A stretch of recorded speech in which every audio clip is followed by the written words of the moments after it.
Hi friends, வீட்டிலையே நம்ம வடகம் செய்கிறது எப்படின்னு பார்க்கலாம். நான் இப்போ பச்சரிசி எடுத்திருக்கேன். கழுவி காய வச்சு எடுத்திருக்கேன். இப்போ இதை ரவை பதத்துக்கு அரைச்சிக்கலாம்.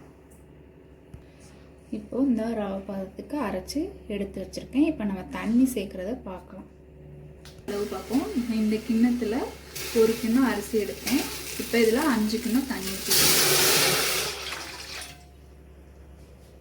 கப்புன்னு சொல்கிறது வடகத்துக்கு பச்சை மிளகா அந்த அளவுக்கு 6 பச்சை மிளகா எடுக்கணும். அதை மிக்சியில் நல்லா நைஸாக அரைச்சிக்கணும். இப்போ தண்ணி காஞ்சிருச்சுன்னா நம்ம அரைச்சி வச்ச மாவை இதில் போட்டு கிண்டலாம்.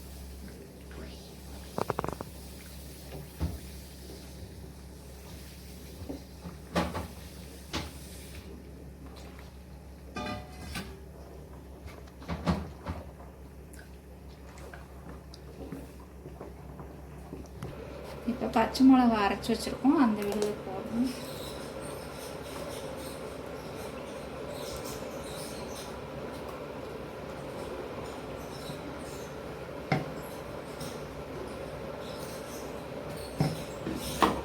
அடுத்து பெருங்காயத்தூள் கொஞ்சம் போடுறோம்.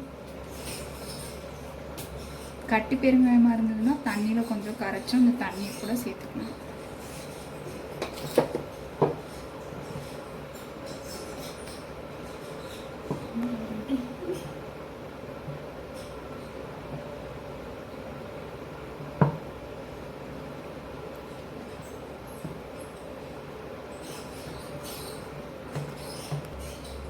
அடுத்து உப்பு சேர்த்துக்கிறோம் தேவையான அளவு.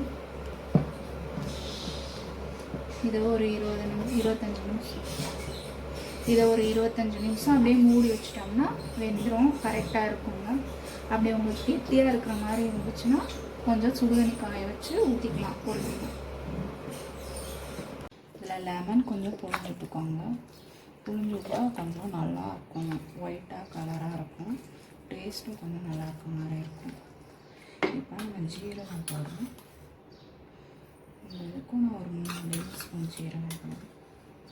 3 டேபிள் ஸ்பூன் ஜீரகம் போடுறேன். நான் போட்டு கிண்டிட்டுக்கலாம்.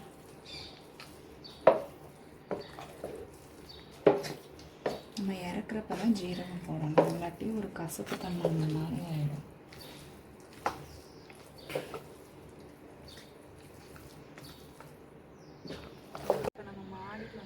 மாடியில் வந்து பழைய பாயை போட்டு அதில் வெள்ளத்தையும் தேக்கியை போட்டு விரிச்சு விட்டு இப்போ நம்ம புழிஞ்சிட்ருக்கோம் ஃப்ரெண்ட்ஸ். எண்ணெய் கவர் எடுத்து அதில் வச்சு புழிஞ்சிட்ருக்கோம்.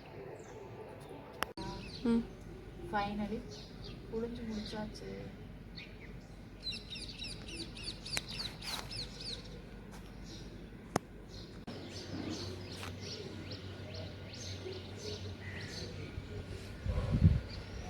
இப்போ காலையில் நம்ம புழிஞ்சா வடகம் இதை எடுத்துகிட்டு வந்துட்டோம். திருப்பி இன்னொரு நாளைக்கு காய வைக்கணும். இது தண்ணி தெளித்து நம்ம எடுத்துப்போம்.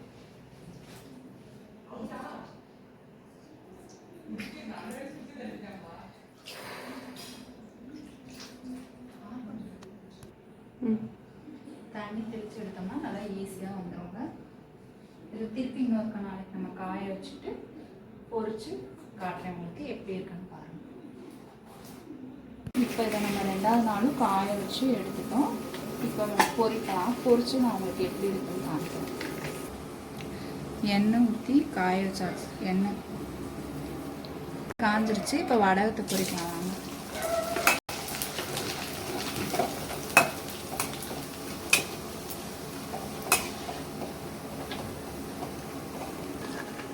நல்லா மொறு மொறுன்னு எப்படி இருக்கு பாருங்கள். நீங்களும் இதே மாதிரி வீட்டில் செஞ்சு பாருங்கள்.